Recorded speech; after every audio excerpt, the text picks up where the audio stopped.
ফ্যাসিবাদের বিরুদ্ধে যে অভ্যুত্থান হয়েছে সেই ফ্যাসিবাদকে সবসময়ই প্রতিরোধ করবার জন্য আমাদের কিন্তু একটা জাতীয় ঐক্য গড়ে উঠেছে।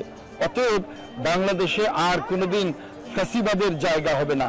এর অভ্যুত্থানের পর বাংলাদেশের মানুষের মধ্যে আশা জাগ্রত হয়েছে।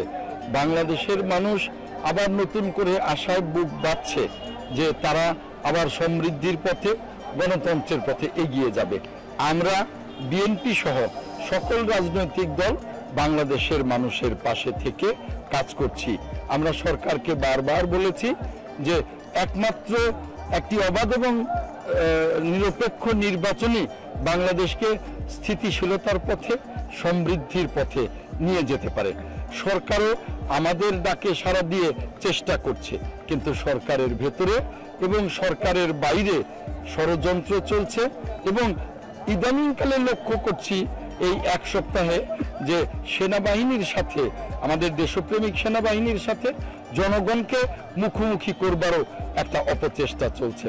আমরা পরিষ্কার বলতে চাই, বিএনপির পক্ষ থেকে আমরা এই ধরনের অপচেষ্টাকে কোনোভাবেই শুভ মনে করি না দেশের জন্য। আমরা মনে করি যে সকল দেশপ্রেমিক নাগরিক, দেশপ্রেমিক সেনাবাহিনী যে যে যার যার জায়গায় থেকে দায়িত্ব পালন করবে। আর সরকার এই যে নতুন করে অস্থিরতা দানা বাঁধছে, এরকম কিন্তু আমরা দেখি পৃথিবীর বিভিন্ন দেশেই দেখি যে বিপ্লবের পরে প্রতি বিপ্লব, অভ্যুত্থানের পরে প্রতি অভ্যুত্থান, এগুলো থেকে উত্তরণের জন্য, দেশটাকে রক্ষা করবার জন্য, সমৃদ্ধির পথে এবং গণতন্ত্রের পথে দেশটাকে এগিয়ে নিয়ে যাবার জন্য অবশ্যই এখন নির্বাচন দরকার। একটি নির্বাচিত সরকার এবং একটি নির্বাচিত সংসদই পারে দেশের স্থিতিশীলতা ফিরিয়ে আনতে এবং সকল ষড়যন্ত্রকে নস্যাৎ করতে।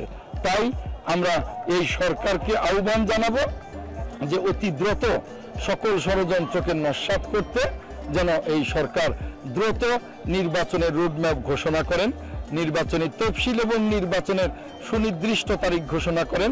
তখন সারা জাতি নির্বাচনমুখী হয়ে যাবে, ষড়যন্ত্রকারীরা অবশ্যই পরাস্ত হবে এবং বাংলাদেশটা সকল ষড়যন্ত্রের হাত থেকে রক্ষা পাবে। দেখুন, ফ্যাসিবাদের বিরুদ্ধে যে অভ্যুত্থান হয়েছে সেই ফ্যাসিবাদকে সবসময়ই প্রতিরোধ করবার জন্য আমাদের কিন্তু একটা জাতীয় ঐক্য গড়ে উঠেছে। অতএব বাংলাদেশে আর কোনোদিন ফ্যাসিবাদের জায়গা হবে না।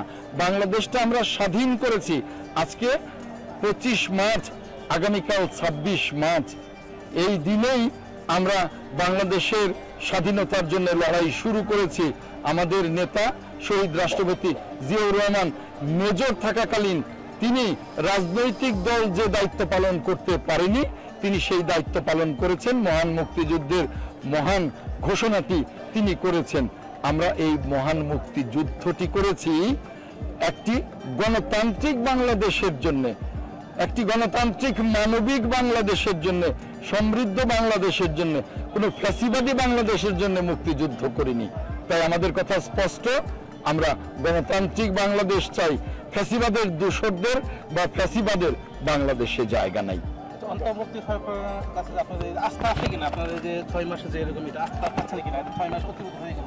আমরা অন্তর্বর্তী সরকারের কাছে বারবার বলেছি যে আপনাদের উপরে আমাদের আস্থা আছে, কিন্তু দীর্ঘ সময় কিন্তু জনগণ অপেক্ষা করবে না এবং দীর্ঘ সময় কিন্তু ষড়যন্ত্রকারীরাও অপেক্ষা করবে না।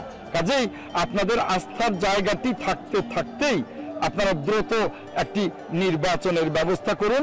নির্বাচন হলেই জনগণের সরকার এবং সংসদ গঠিত হবে, ষড়যন্ত্রকারীরা পরাস্ত হবে।